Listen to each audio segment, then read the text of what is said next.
So SA 540 we have started, and we discussed about meaning of an accounting estimate, right?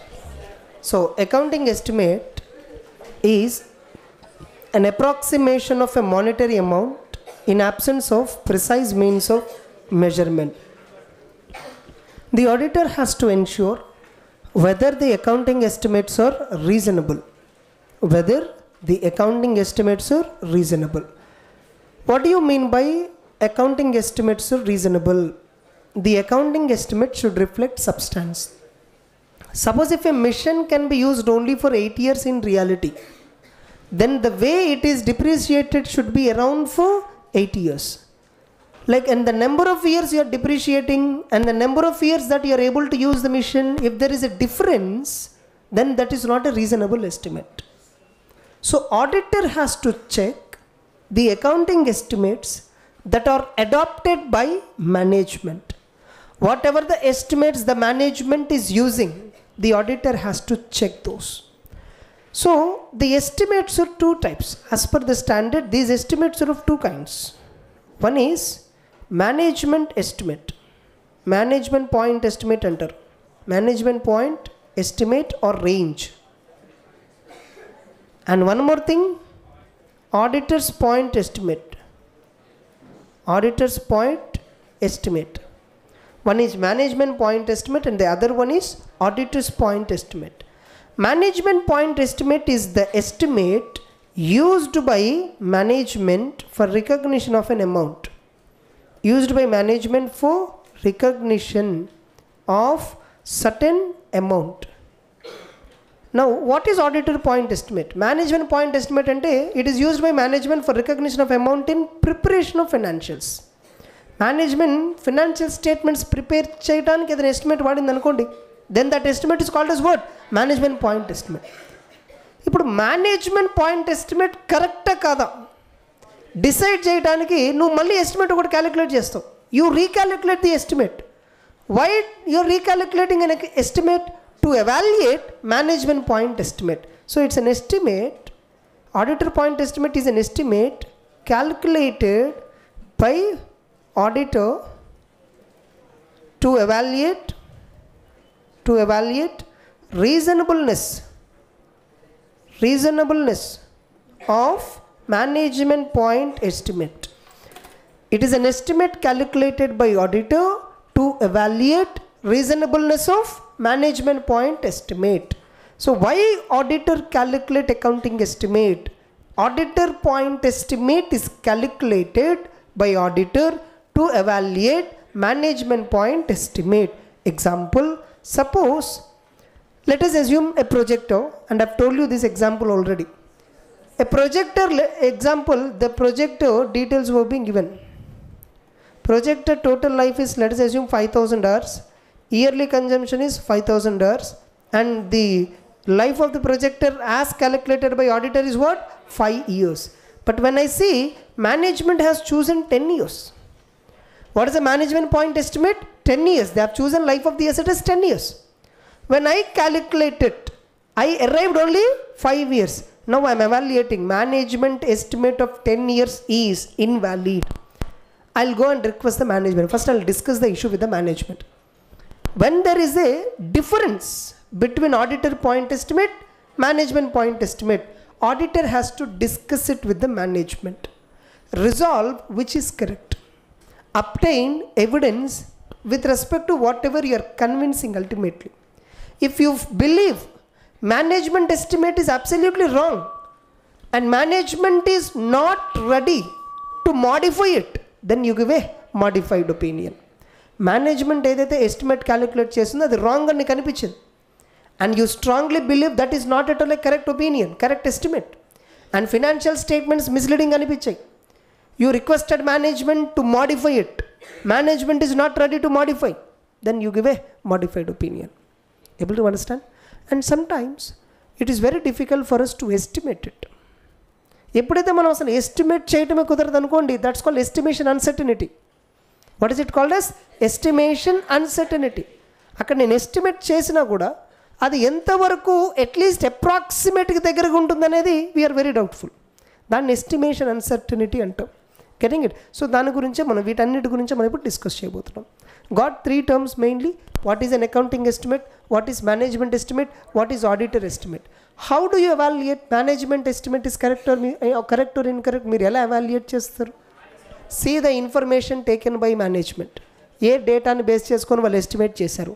Is that a reliable source data or not? You have to check. Second one, what are the methods, what are the assumptions, or what are the formulas that they are using for calculating accounting estimate. Third one, you calculate one estimate by taking up the same data, compare it with management point estimate. If there is a deviation, investigate and resolve the deviation. This is the procedure we have to follow. And finally, after doing the entire process, if you conclude the management estimate is incorrect, and inform the management to change it. If management is not ready to change it, you have to give a modified opinion. So దాని గురించి చదువుదాం. So చదవండి ఎవరైనా.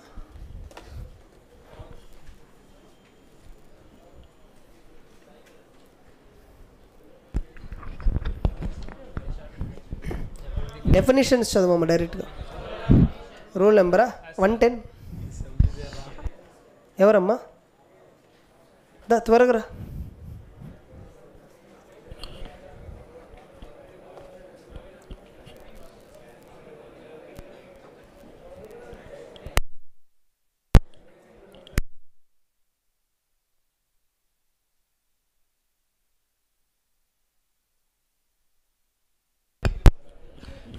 Accounting estimate. Accounting estimate is an approximation of a monetary. కొంచెం పెద్దగా చదువు. Accounting estimate. Accounting estimate is an approximation of a monetary item in the absence of a monetary amount in the absence of a precise means of measurement. So precise means of measurement. యాక్యురేట్గా మనం ఎప్పుడైతే measure చేయలేము, when the amount is approximated, we are using an estimate. Next, management point estimate. Third one, Management's point estimate. The amount selected by management for recognition of disclosure in the financial statements as an accounting estimate. Management ఏదైతే ఒక monetary యూనిట్ని select చేసుకుందో, ఎందుకు select చేసుకుంది దాన్నే చూపిస్తుంది ఫినాన్షియల్స్లో accounting ఎస్టిమేట్గా. Management దేన్నైతే accounting ఎస్టిమేట్గా ఫినాన్షియల్ స్టేట్మెంట్స్లో చూపిస్తుందో దాన్నే మనం ఏమంటామండి? Management point estimate. అదే కదండి, used by management. It's an amount or unit used by management for recognition of amount in for presentation in financial statements. ఫినాన్షియల్స్లో ప్రజెంట్ చేయడానికి నువ్వు ఏదైతే మెజర్మెంట్ తీసుకుంటావో that measurement is generally called as what? Management point estimate. Auditor point estimate. Auditor's point estimate. The amount or range of amounts respectively derived from audit evidence for use in evaluating management's point estimate. So ఇక్కడ నాకు audit evidence ఏంటి? 5000 hours అనేది total life, per annum 1000 hours అనేది consumption pattern, 5 years అనేది నాకు వచ్చినటువంటి estimate. Based on the evidence I obtain, I am calculating estimate to determine management point estimate is correct or incorrect. అది evaluate చేయడానికి నేను audit evidence ద్వారా gather చేసేటువంటి ఎస్టిమేట్ని ఏమంటామండి? Auditor point estimate. మళ్ళీ చదవమ్మా. Auditor's point estimate.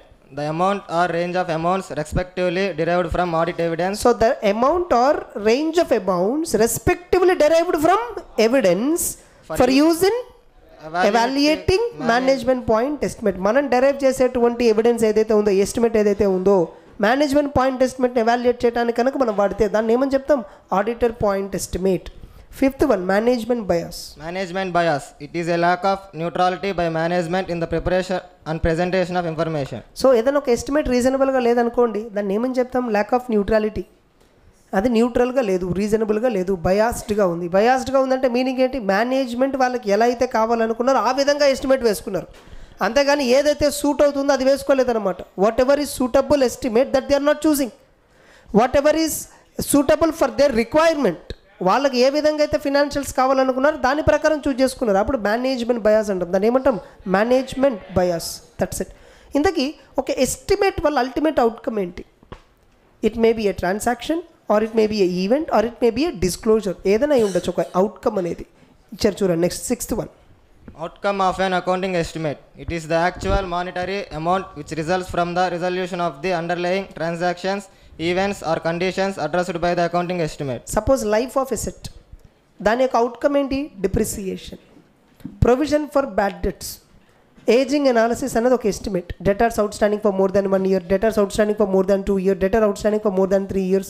దీన్ని బేస్ చేసుకొని 50%, 100%, 20% సమ్ ప్రొవిజన్ క్యాలిక్యులేట్ చేస్తాం. ఇది అనేది ఒక ఎస్టిమేట్ మాత్రమే. దీనివల్ల అల్టిమేట్ అవుట్కమ్ ఏంటి? ప్రొవిజన్ ఫర్ బ్యాడ్ డెట్ అనే అమౌంట్ మారుతుంది. నెక్స్ట్ దాని తర్వాత ఎస్టిమేషన్ అన్సర్టనిటీ అంటే ఏంటో చివరిలో చూద్దాం. నెక్స్ట్ ఇంతకీ ఆడిట్ ప్రొసీజర్ ఏం చేయాలి? What auditor has to do before auditor do something? మనకు ఆల్రెడీ మనం తెలుసుకున్నాం. ఆడిటర్ ఏదైనా ఒక పర్టికులర్ ఏరియా గురించి వెరిఫై చేసే ముందు ఫస్ట్ దానికి సంబంధించి సిస్టమ్ తెలుసుకోవాలిగా. కంపెనీలో దీనికి సంబంధించి సిస్టమ్ ఏంటి? అసలు కంపెనీలో అకౌంటింగ్ ఎస్టిమేట్ అంటే తెలుసా వాళ్ళకి? అకౌంటింగ్ ఎస్టిమేట్ గురించి ఒకవేళ తెలిసి ఉంటే వాళ్ళు ఎలా ఎస్టిమేట్స్ క్యాలిక్యులేట్ చేస్తారు? వాళ్ళకు ఉన్నటువంటి కంట్రోల్ సిస్టమ్ ఏంటి? వాళ్ళు ఎలా ఐడెంటిఫై చేస్తారు? ఏ ఏరియాస్లో ఎస్టిమేట్స్ కావాలి అనే విషయాన్ని ఎలా ఐడెంటిఫై చేస్తారు? ఫిక్స్డ్ అసెట్స్లో ఎస్టిమేట్స్ కావాలి, ఇంటాంజిబుల్స్ ఆర్ టాంజిబుల్స్ ఏదైనా కానీ. ఎందుకు ఏం ఎస్టిమేట్ కావాలి? Life of asset. రెసిడ్యువల్ వాల్యూకి ఎస్టిమేట్ కావాలి. కరెంట్ అసెట్స్లో ఇన్వెంటరీస్లో ఎన్ఆర్వికి ఎస్టిమేట్ కావాలి. ఓవర్ హెడ్స్ అలొకేషన్కి ఎస్టిమేట్ కావాలి. Correct or not? అలానే ఇన్వెస్ట్మెంట్స్కి ఎస్టిమేట్స్ కావాలి. Market value estimates. Market value మీకు యాక్యురేట్గా దొరకదు. కోటెడ్ అయితే ఓకే, లిస్టెడ్ అయితే ఓకే, అన్లిస్టెడ్ అయితే it's again estimate. So almost every item of balance sheet, asset item, it requires some sort of estimate. Getting it? ఇలా management ఏమైనా identification process ఉందా? Management accounting ఎస్టిమేట్స్ని ఎక్కడెక్కడ యూజ్ అవుతాయి, ఎక్కడెక్కడ accounting estimates use అవుతాయి అనే దానికి ఏదైనా ఐడెంటిఫికేషన్ ప్రాసెస్ ఉందా లేదా చెక్ చేయాలి. అంటే మేనేజ్మెంట్ ఎక్స్క్లూజివ్గా ఆడిట్ కమిటీ వాళ్ళకు, ఇంటర్నల్ ఆడిట్ వాళ్ళకు అప్పగిస్తుంది డ్యూటీ. వాళ్ళకి అప్పగించామంటే duties, yes management is having that kind of a specific idea about accounting estimate. So first step by step చూద్దాం. First one, risk assessment procedures and related activities. The auditor shall obtain an understanding of the following in order to determine the reasonableness accounting estimates. So reasonableness, accounting estimate reasonable గా ఉన్నాయా లేదా determine చేయడానికి auditor has to auditor has to obtain an understanding of the following. Reasonableness often రాయండి ఇక్కడ. To determine the reasonableness of accounting estimate. First one, the requirements of the applicable financial reporting framework relevant to accounting estimates including related disclosures. ఇంతకీ financial reporting ఫ్రేమ్వర్క్లో మీరు ఎక్కడెక్కడ estimates calculate చేయాలి? ఇప్పుడు మనం జనరల్గా షెడ్యూల్ 3 ఫ్రేమ్వర్క్ తీసుకుంటే fixed assets you have to show at WDV value. WDVకి చూపించాలంటే అక్యుములేటెడ్ డిప్రిసియేషన్ తీసేయాలి. డిప్రిసియేషన్ తీసేయాలంటే నాకు కొన్ని ఫ్యాక్టర్స్ కావాలి, residual value, life of the asset. ఇలా కరెంట్ అసెట్స్ని అప్లికబుల్ ఫ్రేమ్వర్క్ ప్రకారం cost or NRV whichever is లోయర్కి వాల్యూ చేయాలి. NRV అంటే net realisable value. Realisable value అనేది ఒక ఎస్టిమేట్, అంతే కదండి? సో ఇట్లా ఫినాన్షియల్ రిపోర్టింగ్ ఫ్రేమ్వర్క్లో ఎక్కడెక్కడ ఎస్టిమేట్స్ వాడాలో ఫస్ట్ చూడండి. దాని తర్వాత second one, how management identifies those transactions, events and conditions that may give rise to the need for accounting estimates to be recognized or disclosed in the financial statements. So applicable ఫ్రేమ్వర్క్ని base చేసుకొని management ఎలా identify చేస్తుంది estimates అన్నిటిని? ఎక్కడెక్కడ estimates కావాలి అనే దాన్ని management ఎలా ఐడెంటిఫై చేస్తుంది? How management identifies those transactions. Example construction contracts. అను కన్స్ట్రక్షన్ కాంట్రాక్ట్స్లో ఫ్యూచర్ ఎస్టిమేటెడ్ లాస్ ఉంటుంది కదండి. That is also an estimate. Escalation, future loss, as an expected loss, ఇవన్నీ కూడా ఎస్టిమేషన్సే కదండి. So management, how management identifies transactions or events or conditions that may give rise to need of accounting estimates. ఏ ట్రాన్సాక్షన్స్లో మనకి estimations కావాలి అనడానికి management తీసుకున్నటువంటి ప్రొసీజర్ ఏంటి? ఫస్ట్ ఫినాన్షియల్ రిపోర్టింగ్ ఫ్రేమ్వర్క్ దృష్టిలో పెట్టుకుంటారు. నెక్స్ట్ మేనేజ్మెంట్ ఓవరాల్గా వాళ్ళు ఎంటర్ అయ్యే ప్రతి ట్రాన్సాక్షన్ ఈవెంట్ని దృష్టిలో పెట్టుకొని ఎక్కడెక్కడ మనకి ఎస్టిమేట్స్ కావాలి అనేది వాళ్ళు కూడా క్యాలిక్యులేట్ చేస్తారు. Next, how management makes the accounting estimates and an understanding of the data on which they are based. Management దేన్ని బేస్ చేసుకొని ఎస్టిమేట్ క్యాలిక్యులేట్ చేస్తుంది? ఏ డేటాని బేస్ చేసుకొని? సోర్స్ డేటా ఏంటి అనేది చెక్ చేయాలి. ఎలా? Examples, methods. Yeah, the methods including where applicable the model used in making the accounting estimate. Accounting estimate తయారు చేయడానికి ఏ మెథడ్ ఫాలో అవుతున్నారు? జనరల్గా మ్యాథమెటికల్ మెథడ్సే, మ్యాథమెటికల్ మెథడ్సే ఫాలో అవుతాం. ఏం మెథడ్స్ అంటే ఎగ్జాంపుల్ ఇప్పుడు లైఫ్ ఆఫ్ ది అసెట్, ఇక్కడ ఏం మెథడ్ ఫాలో అయ్యామండి? Some arithmetical equation, some arithmetics మనం ఫాలో అయ్యాం. సో ఏం మెథడ్స్ ఫాలో అయ్యారు? వాళ్ళు ఏమైనా సైంటిఫిక్ మెథడ్స్ ఏమైనా తీసుకున్నారా, లేదా ఒక ఎక్స్పర్ట్ హెల్ప్ తీసుకున్నారా? ఇలాంటివి. Next, relevant controls. కంట్రోల్స్ ఏంటి? ఆ రెలవెంట్ కంట్రోల్స్. ఇప్పుడు 1000 అవర్స్ నువ్వు కన్ఫర్మ్ చేసావు కదా. ఇప్పుడు సపోజ్ టోటల్ లైఫ్ అనేది ఎంతండి 5000 అవర్స్ అని చెప్పాం. ఎలా చెప్పాం 5000 అవర్స్ అని? దీని కంట్రోల్ డాక్యుమెంట్ ఏంటి? Bill plus the warranty card, ఏదైతే వారంటీ కార్డ్ ఉందో దీన్ని బేస్ చేసుకొని చెప్పాను. దీన్ని చూసే ఈ 5000 అవర్స్ రావాలి అనేది కంట్రోల్ అనమాట. అంటే ఇప్పుడు 5000 అవర్స్ అని ర్యాండమ్గా చెప్పలేదు, దానికి ఒక ప్రూఫ్ ఉంది. ఈ ప్రూఫ్ని బేస్ చేసుకునే రావాలి. ఎవరైనా సరే ఫిక్స్డ్ అసెట్స్కి సంబంధించి లైఫ్ క్యాలిక్యులేట్ చేసేటప్పుడు వాటి ఇన్వాయిస్ వారంటీ కార్డ్స్ని చూసే క్యాలిక్యులేట్ చేయాలి అని ఒక ఇన్స్ట్రక్షన్ ఉంది మనకి. ఆ ఇన్స్ట్రక్షనే కంట్రోల్. అలా కాకుండా మీ ఎక్స్పీరియన్స్ యూస్ చేసి చెప్పండి అన్నాం అనుకోండి, control is weak. Because experience అనే వర్డ్ ఏంటిది? Judgemental. Next, whether management has used an expert. NRV, suppose oil reserves, mining, coal valuation ఇలాంటి వాటి చోట్ల మనం ఎన్ఆర్వి క్యాలిక్యులేట్ చేయాలి. అక్కడ ఎన్ఆర్వి ఎంత రియలైజ్ అవ్వచ్చు అనేది మనం చెప్పలేం, దానికి ఒక ఎక్స్పర్ట్ని కావాలి, మార్కెటింగ్ ఎక్స్పర్ట్ని పిలవాలన్నమాట. Next, the assumptions underlying the accounting estimates. Every year మీరు 1000 ఇయర్స్ ఎగ్జాక్ట్గా వాడతారని మీరు ఎలా 1000 అవర్స్ ఎవ్రీ ఇయర్ 1000 అవర్స్ వాడతారంటానికి ఎగ్జాక్ట్గా ఎజంప్షన్ ఏంటి? ఒకరోజు మేము ఎక్స్ట్రా 5 అవర్స్ వాడచ్చు, ఒకరోజు అసలు ఆఫ్ చేయొచ్చు. యావరేజ్గా పర్ డే 4 అవర్స్ వాడతాము, 250 డేస్ అనుకున్నాం, అలా 1000 hours. Are you getting the point? అలా 1000 అవర్స్ మాకు వచ్చాయి పర్ యానం వచ్చేసరికి. సో ఎజంప్షన్ ఏంటి? కాన్స్టెంట్గా 4 అవర్స్ వాడతాం డైలీ అనేది ఒక ఎజంప్షన్. Is it reality? రియల్గా మనం ఎగ్జాక్ట్గా 4 అవర్సే వాడతామా? No, depends.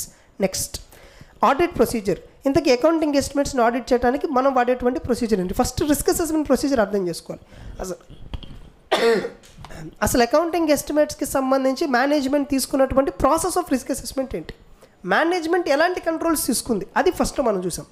తర్వాత మేనేజ్మెంట్ క్యాలిక్యులేట్ చేసిన ఎస్టిమేట్స్ అన్నింటినీ మనం ఎలా వాల్యుయేట్ చేయాలి, అది ఆడిట్ ప్రొసీజర్.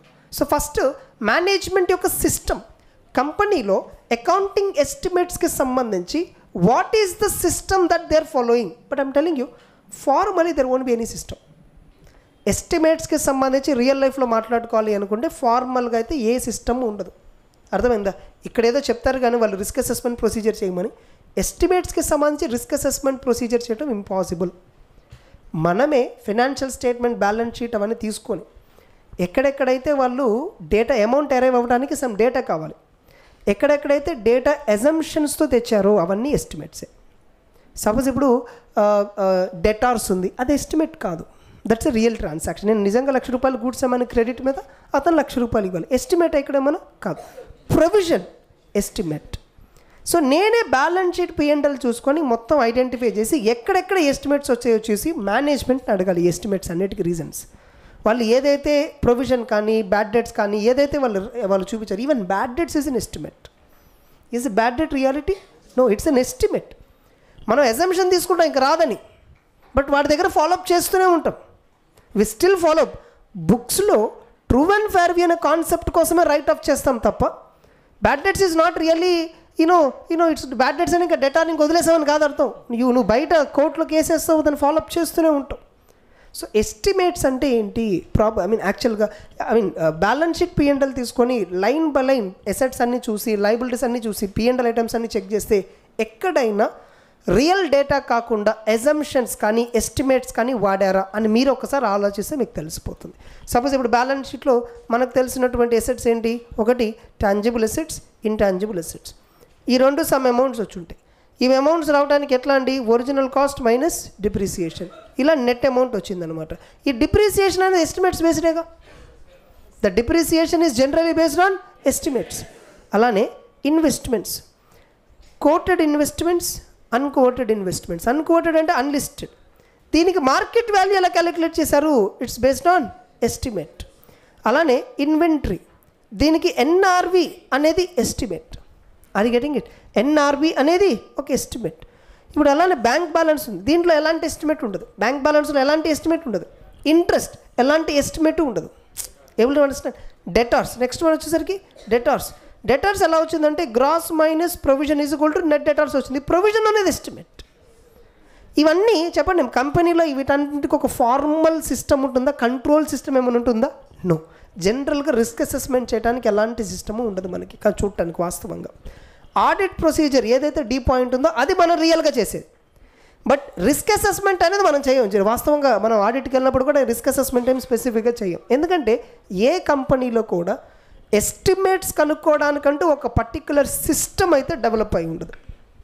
మనమే ఎస్టిమేట్స్ ఎక్కడెక్కడ కావాలి, కంపెనీ ఏం చేసింది, వాళ్ళ ఫినాన్షియల్స్ చేసినప్పుడు ఏం చేశారు, వాళ్ళు అలా ఎందుకు చేశారనే దాన్ని మనం ఆడిట్ యాంగిల్ ఆలోచించి కరెక్టా కదా చెప్తామే తప్ప risk assessment process relating to accounting estimates జనరల్గా మనం చెయ్యం. క్లియర్? సో రిస్క్ అసెస్మెంట్లో ఏముంది ఒకసారి మళ్ళీ ఓన్లీ ఫర్ అకాడమిక్ రీజన్స్ ఇది ఏముందండి. First risk assessment accounting estimates తీసుకోవాలి అంటే మనకి బేసిస్ ఫస్ట్ ఏమన్నా the auditor shall obtain and understanding of the following in order to determine reasonableness of the estimate. ఈ కింది విషయాలు అర్థం చేసుకోవాలి. అకౌంటింగ్ ఎస్టిమేట్ రీజనబుల్ కదా. First one applicable financial reporting framework. Second one how management identifies those transactions or events which require accounting estimates and how management makes accounting estimates. First one vachesariki financial reporting framework. Second one how management is identifying where estimate is needed. Third one how management is making estimate.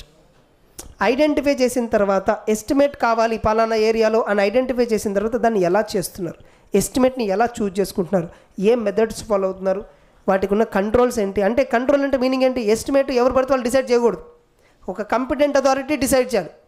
Provision for bad debts marketing వాళ్ళు చెప్పాలి, ఇంత ఉండొచ్చు ఇంత రావచ్చు, customer నుంచి ఇంత రాకపోవచ్చు అని మార్కెటింగ్ వాళ్ళు చెప్పాలి, అకౌంటెంట్ డిసైడ్ అవ్వకూడదు. Next whether management used an expert help of an expert, ఎక్కడైనా ఎక్స్పర్ట్ హెల్ప్ తీసుకోవాలా. ఎస్ వాల్యుయేషన్లో కొన్నిసార్లు ఎన్ఆర్వీలు మనకు తెలియదు, ప్రొవిజన్ ఫర్ గ్రాట్యుటీ తెలీదు, అలాంటి చోట్ల మనం ఎవరు హెల్ప్ తీసుకోవాల్సి రావచ్చు, ఎక్స్పర్ట్స్ హెల్ప్ తీసుకురావచ్చు. అలానే ఎస్టిమేట్స్ అనేవి అన్నీ కూడా యాక్యురేట్ కాదు కాబట్టి ఈ ఎస్టిమేట్స్ చూసేటప్పుడు కొన్ని ఎజంప్షన్స్ తీసుకుంటాం, ఈవెన్గా ఉంటుంది. ఇప్పుడు ఒక డెటార్ 2 years అవుట్ స్టాండింగ్ ఉంది, ఇందులో 50% రియలైజ్ అవ్వదని ఎజంప్షన్ తీసుకుంటాం. 50% ఎందుకు తీసుకున్నాం, ఏమో 100% అవ్వచ్చు, వాడు ఇస్తాను అంటున్నాడు, వాడితో 2 years తర్వాత కూడా మాట్లాడినా వాడు ఇస్తాననే అంటున్నాడు, వెయిట్ చేయండి ఒక 1 year నేను ఇస్తాను ఈ లోపు అని. అందుకే 50% పెట్టి at least for precaution sake. Assumption. Able to understand? Now audit procedure. Audit procedure for accounting estimates. Based on the assessed risks of material misstatements, the auditor shall determine whether management has appropriately applied the requirements of the applicable financial reporting framework relevant to the accounting estimate. So based on risk of material misstatement, నువ్వు risk అనగా అర్థం చేసుకుని ఉంటావు ఈ పాటికి. కంపెనీలో risk assessment ఎలా ఉంది, ఎస్టిమేట్స్ పట్ల కంపెనీలో రిస్క్ అసెస్మెంట్ ఎలా ఉంది. రిస్క్ అసెస్మెంట్ అంటే కంట్రోల్స్, ఓవరాల్ కంట్రోల్ ఎవాల్యుయేషన్. ఎస్టిమేట్స్ని కంపెనీ ఎలా ఐడెంటిఫై చేస్తుంది, ఎస్టిమేట్స్ని కంపెనీ ఎలా క్యాలిక్యులేట్ చేస్తుంది.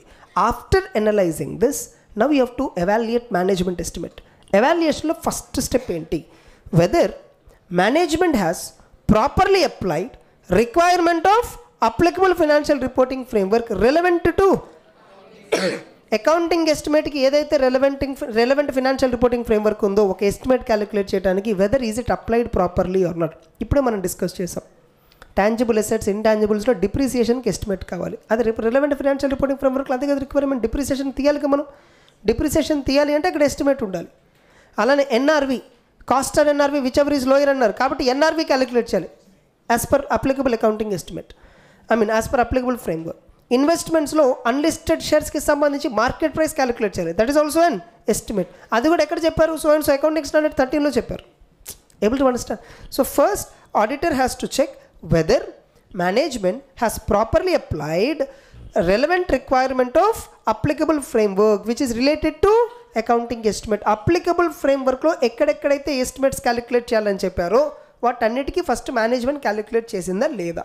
అది కూడా ఎలా క్యాలిక్యులేట్ చేయాలి అక్కడే చెప్తారు, ఎలా క్యాలిక్యులేట్ చేయాలో, లైఫ్ ఆఫ్ ది అసెట్ ఎలా క్యాలిక్యులేట్ చేయాలో అకౌంటింగ్ స్టాండర్డ్స్లోనే చెప్తారు. Next second one, Whether the methods for making the accounting estimates are appropriate and have been applied consistently, and whether changes, if any, in accounting estimates or in the method for making them from the prior period are appropriate, and whether the methods for making estimates are appropriate. Estimates చేసే విధానం ఎలా ఉంది, estimates calculate చేసినప్పుడు వాళ్ళు ఏం వాడుతున్నారు, ఏ information వాడుతున్నారు, so అది అప్రాప్రియేటా కాదా. And have been applied consistently, అవే మెథడ్స్ ఫాలో అవ్వాలి ఎవ్రీ ఇయర్ కూడా. ఇప్పుడు ఒక ఫిక్స్డ్ అసెట్కి లైఫ్ కనుక్కునేటప్పుడు స్టాటిస్టికల్ డేటా మొత్తాన్ని తీసుకొని లైఫ్ క్యాలిక్యులేట్ చేయాలి, అలానే ఫాలో అవుతున్నారు లేదా. అండ్ వెదర్ చేంజెస్, ఏదైనా ఒక ఎస్టిమేట్లో ఏదైనా చేంజ్ తీసుకొస్తే, ఒక ఎస్టిమేట్ సపోజ్ ఒరిజినల్గా ఎసెట్ 10 years వర్క్ చేస్తుంది అనుకున్నాం, 4 years డిప్రిషియేట్ చేసాం, తర్వాత ఒక 3 years వస్తుంది, ఇంకా బ్యాలెన్స్ 6 years అయితే రాదు. Whether there is any changes in any accounting estimate or in methods, methods from prior period are appropriate. ఏదైనా చేంజ్ చేస్తే ప్రయర్ పీరియడ్లో ఉన్న ఎస్టిమేట్కి ఇయర్ ఎస్టిమేట్కి చేంజెస్ ఏమైనా తీసుకొస్తే ఆ చేంజెస్ అప్రోప్రియేట్ కదా తీసుకోండి. సపోజ్ ఒక ఎసెట్ని 10 years అనుకున్నావు ఒరిజినల్గా, తర్వాత 3 years అయిపోయిన తర్వాత దాన్ని 3 yearsకి రైట్ ఆఫ్ చేద్దామని మేనేజ్మెంట్ డిసైడ్ అయింది. అంటే 10 నుంచి 6కి తగ్గించారు. ఎందుకు తగ్గించారు, what are the reasons, management అడగండి. Next third one, develop an auditor's point estimate or a range to evaluate management point estimate. జనరల్గా ఎస్టిమేట్ మనం యాక్యురేట్గా చెప్పలేనప్పుడు, ఇప్పుడు ఒక ఎసెట్ ఎన్నాళ్ళు పనిచేస్తుంది అంటే 5 years అని నేను చెప్పలేను, 4 to 6 years అని చెప్తా. 4 to 6 అంటే range, lower range, upper bound, అర్థమవుతుందా? సో రేంజ్ ఒక్కసారి చెప్పొచ్చు. సో ఆడిటర్గా నువ్వు ఒక ఎస్టిమేట్ క్యాలిక్యులేట్ చేయి. నీకున్నటువంటి డేటాతో, నీకున్నటువంటి నాలెడ్జ్తో ఎవిడెన్స్ అప్టైన్ చేసి నువ్వు ఒక ఎస్టిమేట్ క్యాలిక్యులేట్ చేయి. దాంతో దేన్ని ఎవాల్యుయేట్ చేయాలి, to evaluate management point estimate. ఇది ఒక procedure. Next, when the auditor uses assumptions or methods that differ from management's, the auditor shall obtain an understanding of management's assumptions or methods sufficient to establish that the auditor's point estimate or range takes into account relevant variables and to evaluate any significant differences from management's point estimate. ఒకవేళ auditor use చేసేటువంటి assumptions కానీ methods కానీ డిఫరెంట్గా ఉంటాయి, నువ్వు use చేసేటువంటి information, నువ్వు use చేసేటువంటి ఎజంప్షన్ మేనేజ్మెంట్ ఎజంప్షన్తో పోలిస్తే డిఫరెంట్గా ఉంది. సపోజ్ ఇక్కడ management projector per day 4 hours వాడతామని ఎజంప్షన్ తీసుకున్నారు. నువ్వు అబ్జర్వ్ చేస్తావు, నువ్వు ఉన్న ఆడిట్ 10 daysలో నువ్వు అబ్జర్వ్ చేస్తావు డైలీ ఎన్నిసార్లు ఆన్ చేస్తారు, ఎన్నిసార్లు వాడతారని. ఆన్ అన్ యావరేజ్ 6 hours దాకా వాడతారు అనిపించింది. సరే అని చెప్పి నువ్వు 5 hours తీసుకున్నావు. ఓకే, నువ్వు అబ్జర్వ్ చేయని టైం కూడా ఉండొచ్చు అని చెప్పి నువ్వు 5 hours తీసుకున్నావు. సో ఈ assumption of usage per day has been changed from 4 to 5. ఎప్పుడైతే ఇలా ఎజంప్షన్ కానీ మెథడ్ కానీ చేంజ్ చేసావో, మేనేజ్మెంట్ ఏమంటున్నారు, when the auditor assumption that differs from management then auditor shall obtain and understanding of management assumption or methods. ఎందుకు change వచ్చింది, first ఒకసారి management ఎందుకు 4 hours తీసుకొని ఒకసారి అడగండి. Don't directly jump in to conclusion that your 5 hours is always correct. ఒకసారి management అడగండి 4 hours ఎందుకు తీసుకుంటున్నారు. To establish that auditor points estimate takes in to account relevant variables. అంటే మీనింగ్ ఏంటి, మేనేజ్మెంట్ ఏదైతే 4 hours తీసుకున్నారో ఎజంప్షన్, దాన్ని వాళ్ళు 4 hours తీసుకోవడానికి కొన్ని ఫ్యాక్టర్స్ ఉంటాయి, కొన్ని కారణాలు ఉంటాయి. ఆ కారణాలను నువ్వు కూడా కన్సిడర్ చేసావో లేదో చెక్ చేసుకో. అది కూడా కన్సిడర్ చేశాక నువ్వు 4 hours కన్విన్స్ అయ్యావు, దెన్ ఫైన్. సపోజ్ ఇప్పుడు నువ్వు 5 hours అనుకున్నావు, 5 hours అనుకున్నప్పుడు మేనేజ్మెంట్ దగ్గరికి వెళ్ళావు, నేను 5 hours అని వస్తుంది నా ప్రొజెక్షన్లో, మీరు దాంట్లో 4 hours అని ఉంది, మీరు 4 hours ఏ బేసిస్ మీద చెప్పారు. ఇట్లా మనం ఎన్నిసార్లు ఇలా స్విచ్ పర్ డే ఓవరాల్గా 8 hours ప్రొజెక్టర్ ఆన్లో ఉంటుంది. ఓవరాల్గా 8 hours మనం ఉంటాం ఆఫీస్లో. ల్యాబ్ ఆ రికార్డ్ రూమ్లో అయితే 8 hours ఉంటాం. బట్ అది ఆటో ఆఫ్ ఆప్షన్ ఉంది ప్రొజెక్టర్లో. అంటే కొన్నిసార్లు మనం మీటింగ్ పెట్టుకున్నప్పుడు 5-10 minutes కనుక వాడకపోతే అది ఆఫ్ అయిపోతుంది ఆటోమేటిక్గా. ఎప్పుడైతే అది ఆఫ్ అయిపోతుందో నెట్గా మనం కన్జ్యూమ్ చేస్తే వచ్చేటువంటి డేటా ఎంత అంటే 4 hours. ప్రొజెక్టర్ కంప్లీట్గా ఆన్లో ఉండేది ఎంతసేపు అండి, 4 hours అని మేనేజ్మెంట్కి ఒక ఎక్స్ప్లెనేషన్ ఇచ్చింది క్లియర్గా.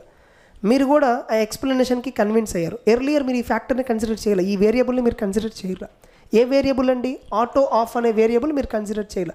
కాబట్టి మీరేమనుకున్నారు 5-6 hours ఉంటుంది ప్రొజెక్టర్ వర్కింగ్ అని అనుకున్నారు. సో ఇప్పుడు ఈ వేరియబుల్ కన్సిడర్ చేస్తే ఖచ్చితంగా మీటింగ్లో 24/7 వాట్ ఎవర్ ద టైం హాల్లో ఉన్నారు, మీటింగ్ హాల్లో ఉన్నారు, ప్రొజెక్టర్ సైడ్ చూస్తే వర్క్ చేయి. అసలు ఈవెన్ మన క్లాసులు కూడా ఎన్నోసార్లు ఆగిపోతూ ఉంటుంది ఆటోమేటిక్గా. Why, because it is not continuously active. ఈ ఫ్యాక్టర్ని, ఈ వేరియబుల్ని నువ్వు కన్సిడర్ చేయాలి, అందుకని నువ్వు 5 అనుకున్నావు. సపోజ్ నువ్వు ఆ వేరియబుల్ కన్సిడర్ చేసావో లేదో చెక్ చేయమంటున్నారు. అంటే థర్డ్ పాయింట్లో మీరు ఏం చెప్పారు చూడండి, you develop an estimate 5 years to evaluate management estimate of 4 years.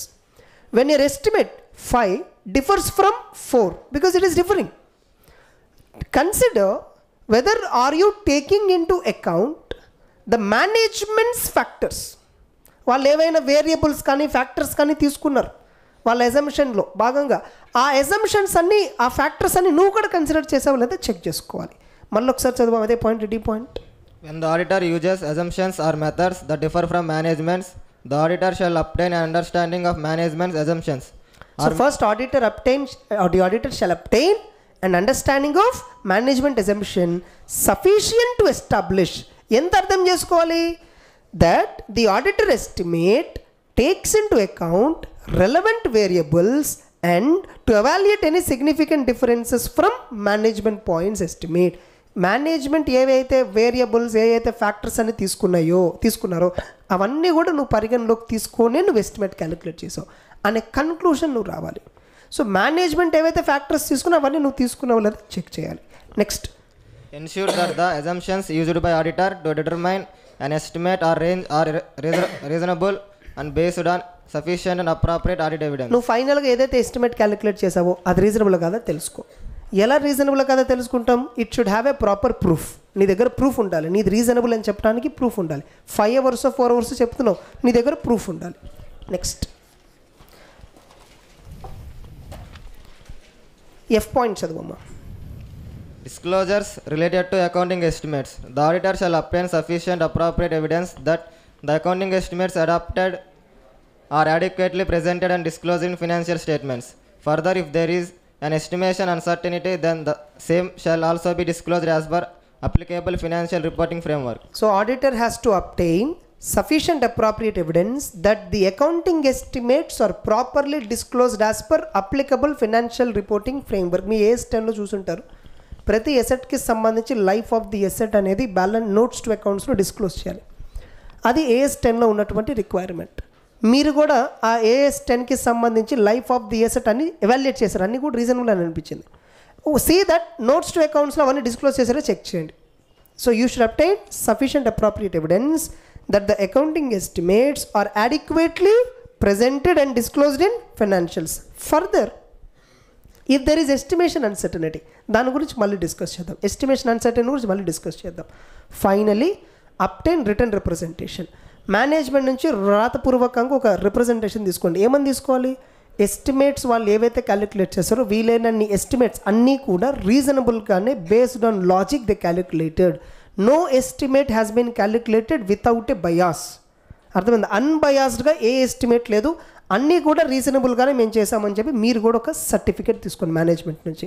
అంటే నువ్వు కొన్ని శాంపుల్గా చెక్ చేసావు ఎస్టిమేట్స్, మేనేజ్మెంట్ పాయింట్ ఎస్టిమేట్స్ని ఎవాల్యుయేట్ చేసావు, మీ ఇద్దరి మధ్య వేరియేషన్ వస్తే ఎందుకు వేరియేషన్ వచ్చింది, వాళ్ళు తీసుకున్న ఫ్యాక్టర్స్ నువ్వు తీసుకున్నావు లేదా అనే పాయింట్ ఆఫ్ వ్యూలో కూడా చెక్ చేసావు.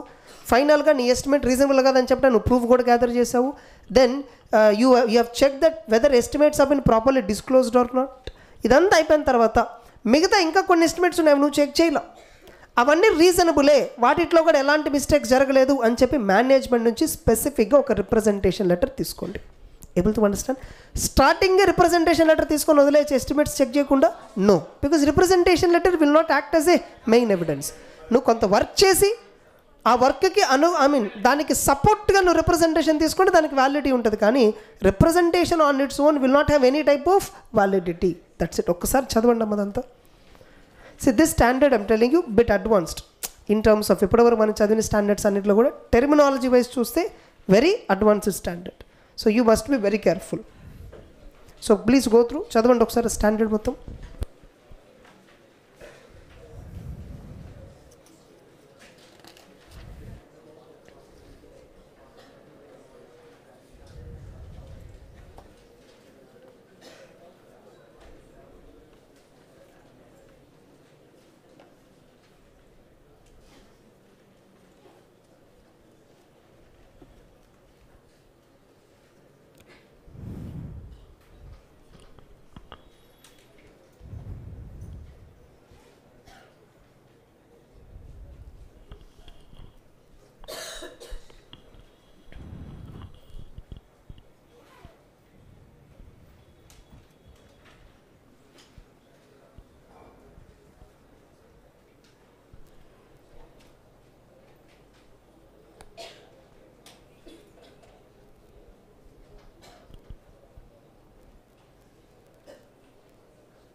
సి ఆడిటర్ పాయింట్ ఎస్టిమేట్ అంటే మీనింగ్ ఏంటండి, it's an estimate or an amount calculated by auditor based on the evidence. అతని దగ్గర ఉన్న ఎవిడెన్స్ ప్రకారం అతను క్యాలిక్యులేట్ చేస్తాడు. Why he is calculating? To find out whether management estimate is matching with it or not. ఆ రెండు match అవుతున్నదో check చేయడానికి. Match అయింది అనుకోండి, fine, accounting estimate adapted by management is reasonable. Match అవ్వలేదు, అన్రీజనబుల్ అని చెప్పకూడదు. మేనేజ్మెంట్తో డిస్కస్ చేయండి, వాళ్ళు యూజ్ చేసిన ఫ్యాక్టర్స్ వేరియబుల్స్ ఏంటి, మీరు యూజ్ చేసిన ఫ్యాక్టర్స్ వేరియబుల్స్ ఏంటి, వాళ్ళు వాడిన మెథడ్స్ ఏంటి, మీరు వాడిన మెథడ్స్ ఏంటి, ఎజంప్షన్స్ ఏంటి, ఎందుకు వేరియేషన్ ఉంది, ఇన్వెస్టిగేట్ చేయండి. ఎవరిది రీజనబుల్, వాళ్ళది రీజనబులా, మీది రీజనబులా, ఒక కన్క్లూజన్కి రండి. ఇదే కదా మనం చేసింది. అదే ఆడిట్ ప్రొసీజర్లో కూడా ఉంది చూడండి.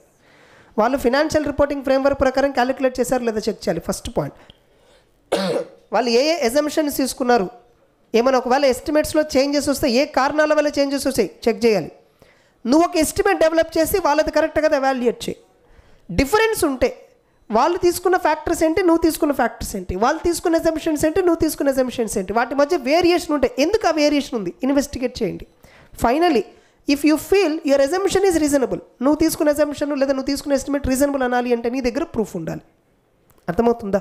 సో దట్ అల్టిమేట్గా నువ్వు డిసైడ్ అయ్యావు, మేనేజ్మెంట్ క్యాలిక్యులేట్ చేసిన ఎస్టిమేట్ రాంగ్ నువ్వు అల్టిమేట్గా డిసైడ్ చేసావు. దాని గురించి ఇక్కడ ఇవ్వాల, స్టాండర్డ్లో ఒపీనియన్ గురించి డిస్కస్ చేయాల. If you feel your estimate is correct and is different from management estimate and management estimate incorrect and you decide అయిపోయావు, then you give modified opinion. We will give which opinion? Modified opinion. That's it.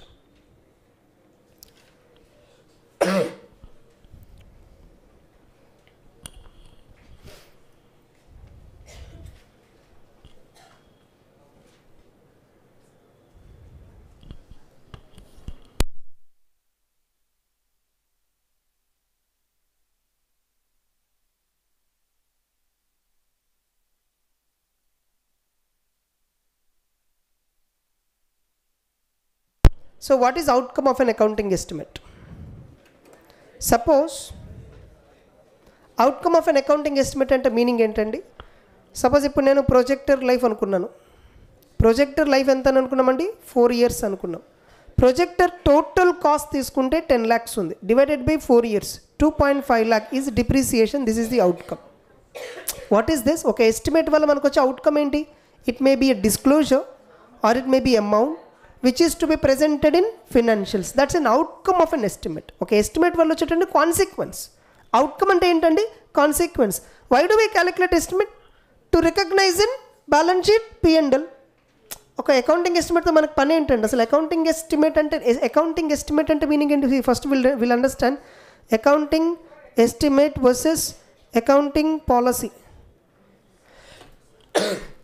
Okay, accounting estimate is a measure to calculate certain amount.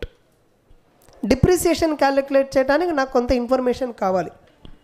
ఆ depreciation calculate చేయడానికి నాకు కావాల్సిన information ఏంటంటే realisable value and residual value, life of the asset. ఈ రెండు main ingredients. నాకు original cost, installation expense ఇవన్నీ పక్కన పెట్టండి.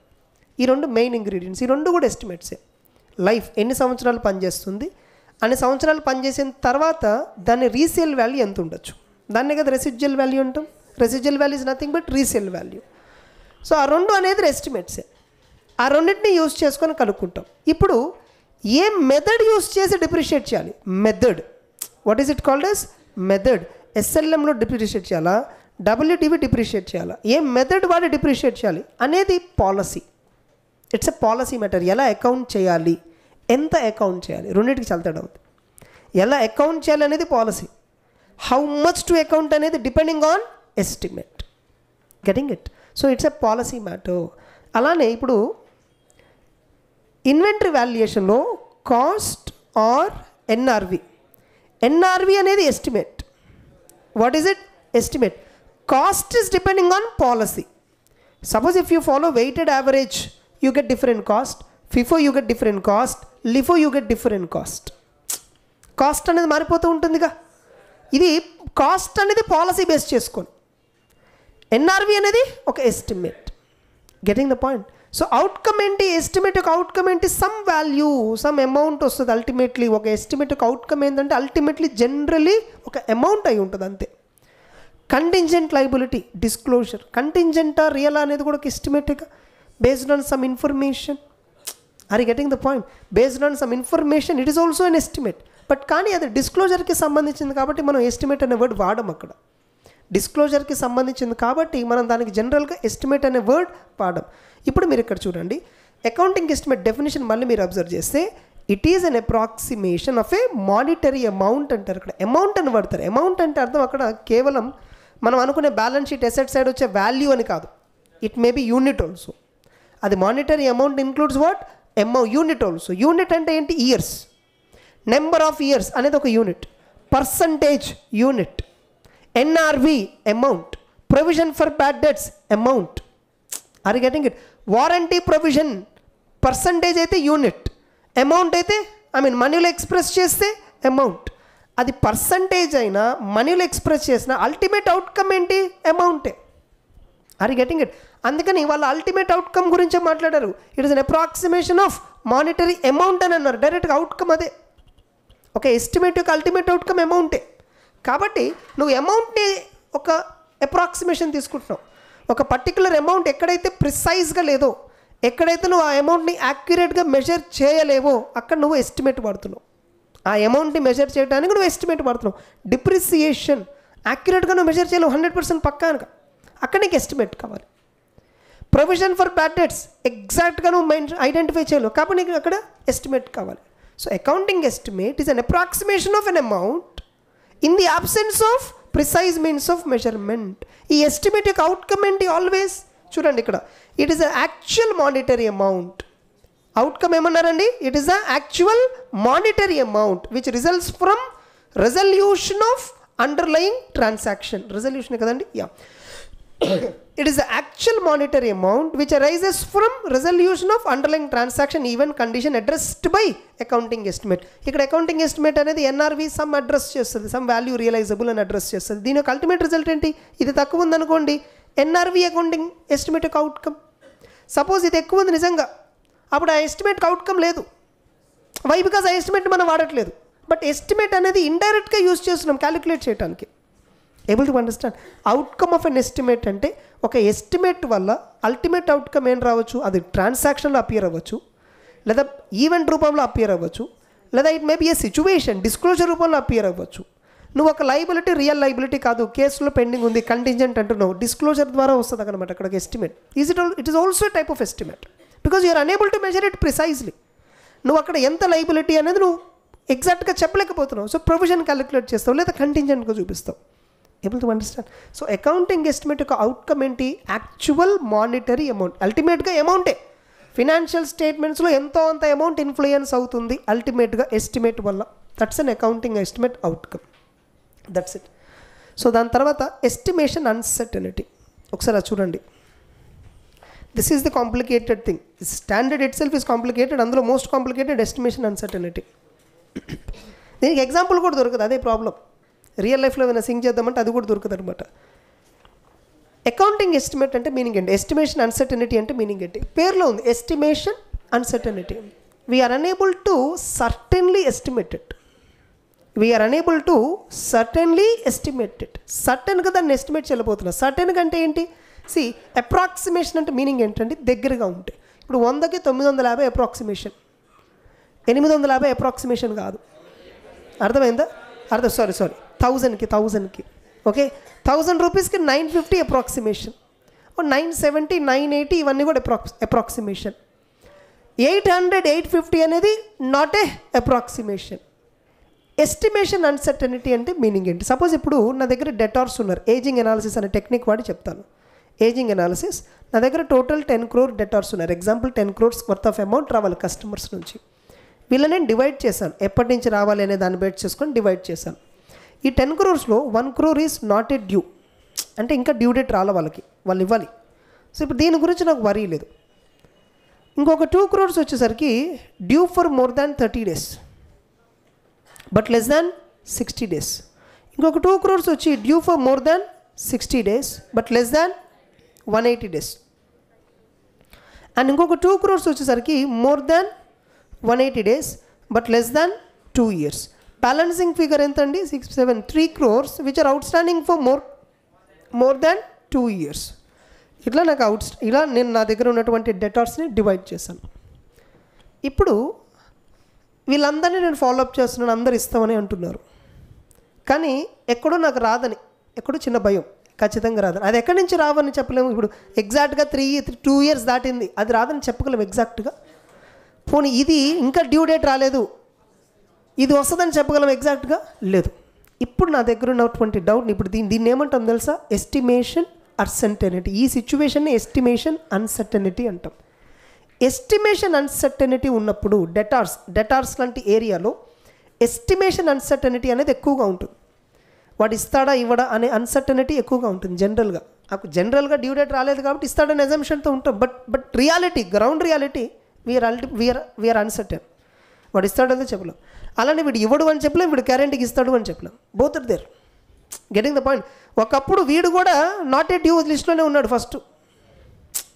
సో నో, ఎవడైతే ఇప్పుడు 3 years 2 years అవుట్ స్టాండింగ్ ఉన్నాడో ఫస్ట్లో వాడు కూడా నాట్ ఏ డ్యూ లిస్ట్లోనే ఉన్నాడు ఫస్ట్. అసలు అక్కడి నుంచి ఈ పర్టికులర్ లిస్ట్ దాకా వచ్చాడు. సో ఎస్టిమేషన్ అన్సర్టెనిటీ ఉంది. ఎస్టిమేషన్ అన్సర్టెనిటీ ఉన్నప్పుడు assumptions plays a vital role. ఎజంప్షన్సే మేజర్ రోల్ ప్లే చేస్తాయి అన్నమాట. ఇప్పుడు నేను కొన్ని ఎజంప్షన్స్ తీసుకుంటా. ఇది లాంగ్ అవుట్ స్టాండింగ్ ఉంది కాబట్టి ఇండస్ట్రీలో ట్రెండ్ ఏదైతే ఉందో దాని ప్రకారం నేను క్యాలిక్యులేట్ చేస్తాను.